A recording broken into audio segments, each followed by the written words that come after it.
Olá, povo lindo de Deus! Estou aqui de volta para gravar mais uns vídeos. Fiquei um tempinho afastada por uma causa bem justa, que eu peguei um grupo que se congrega aqui perto de casa, num templo, e o dirigente faleceu. A esposa, ficando sozinha, me convidou para ajudá-la no ensino da palavra, e eu estou aqui, graças a Deus, podendo ensinar a graça pura do Evangelho. Graça sobre graça.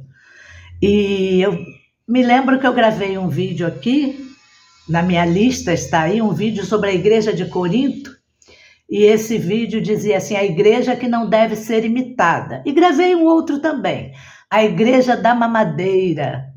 E agora senti o desejo, depois de ver um vídeo de um pastor bem famoso, bem querido, em que ele analisou uns 5 problemas da igreja de Corinto. Eu falei, mas tem tantos outros. Eu vou fazer uma série de vídeos analisando esses problemas, porque isso ajuda-nos a não imitar esses mesmos problemas, esses mesmos erros, essas mesmas falhas dos nossos irmãos lá da cidade de Corinto. Não quer dizer que o apóstolo Paulo estivesse escrevendo para um templo, para um grupo de pessoas que estivesse dentro de um templo, mas ele escrevia para os crentes da cidade de Corinto. Nós podemos ver isso na saudação, né? E nós vamos ver que cada problema desse relatados pelo apóstolo Paulo são lições de vida para as igrejas de hoje. São problemas que podem servir como alertas. Mas eu constato que, ao invés disso, as igrejas têm prazer de imitar a igreja de Corinto em muitas coisas. Em muitas coisas. Ali do capítulo 11 para frente, a igreja de hoje imita a igreja de Corinto, quando Paulo escreve aquela carta para exortar aqueles irmãos, os chama de meninos, de criancinhas na fé, mas as igrejas de hoje têm prazer de imitar aquela igreja, como se Paulo estivesse escrevendo uma carta de elogio para eles. É muito interessante o entendimento contrário que nós temos da palavra de Deus, né? Então, mas nós vamos perceber que, mesmo sendo uma igreja tão problemática, o apóstolo Paulo se dirige a essa igreja como a igreja de Deus, aos santificados em Cristo Jesus, e que invocam o nome do Senhor. Mesmo erradinha, mesmo com tantos problemas, ali era um grupo, a igreja do Senhor Jesus que estava naquela cidade de Corinto, e eram amadas pelo Senhor com todos os seus errinhos. Com esse tratamento, o apóstolo Paulo nos ensina, e ele faz uma hermenêutica com o que ele mesmo ensina, que nada nos separará do amor de Deus que está em Cristo Jesus. Esse nada está incluído todos esses errinhos da igreja de Corinto, e que nós possamos vir a praticar também hoje. Então, notemos que a carta de Paulo tem uma abrangência bem maior do que simplesmente um templo com pessoas dentro, ou até mesmo com a cidade de Corinto, porque ele ainda estende a sua saudação e diz assim, ó, a todos os que em todo lugar invocam o nome de Cristo. Olha o que eu estou falando, os errinhos, os problemas daquela igreja servem até para nós hoje. Nós estamos aqui e invocamos o nome de Cristo. Então, a carta também de exortação do apóstolo Paulo. O que significa a palavra exortação? Chamar para perto, abraçar com todo carinho e corrigir. Isso é exortação, bem diferente do que se entende, né, como exortação hoje. Hoje, exortação é excluir, é tirar do meio, mas nós sabemos que a Bíblia não deixa essa lição para nós.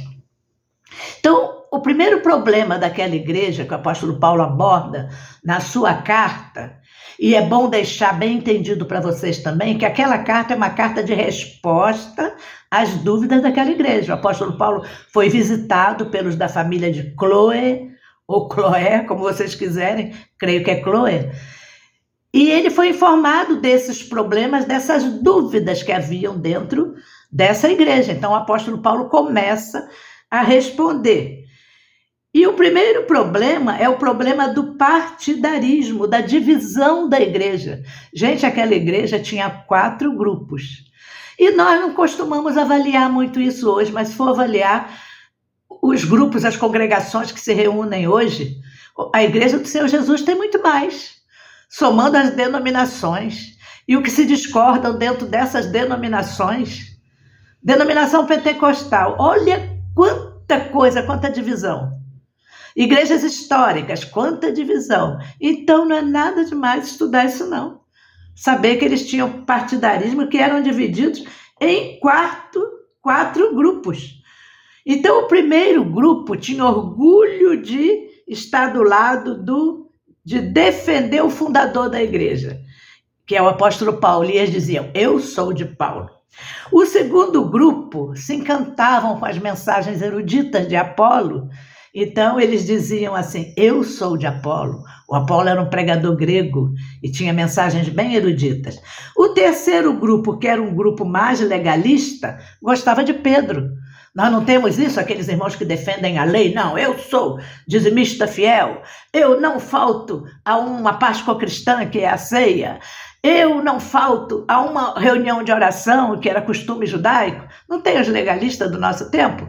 Tinha também na igreja de Corinto. E Pedro defendia isso. Então eles diziam, eu sou de Pedro. E havia também o quarto grupo, que talvez quisesse uma neutralidade, ou quisessem ser mais santos do que o outro, que dizia assim, eu sou de Cristo. Mas nós sabemos que Cristo não tem grupo. Cristo fundou a igreja dele. Então, interessante é que ao falar dessa igreja, nós pensamos em um templo, com o povo se reunindo nesse templo, como acontece hoje. Mas a cidade de Corinto estava repleta de santos do Senhor, espalhada por ela. E quem sabe, eu nunca pensei nisso, nem ouvi ninguém falar, quem sabe cada grupo desse saiu e foi se reunir em um lugar, como nós vemos hoje. Eu discordo do pastor, vou fundar minha igreja. Eu discordo dessa doutrina, então vou fundar minha igreja. Quem sabe, cada grupo dessa igreja de Corinto, igreja que está em Corinto, passou a se reunir em um local. Pode ser, pode ser. Nós não temos essa informação, mas pode ser. Porque a igreja primitiva não se reunia em templos. Não se reunia em templos. O templo de Jerusalém foi derribado e ele só veio ser erguido, acho que no século III, com o romanismo entrando no cristianismo, né? Esses locais de templo, como templo, foi formado construído muito tempo depois.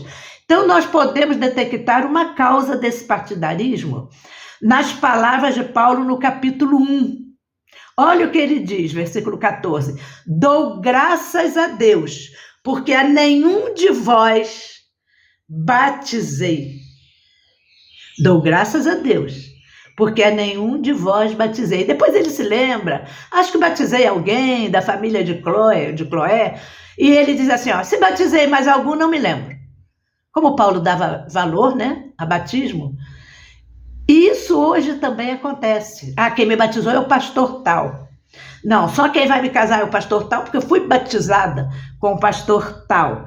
Então acontece muito isso hoje.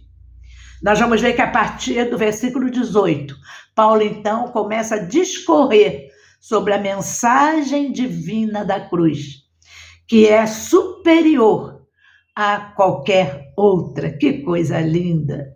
Paulo é uma paulada, né? Maravilhoso.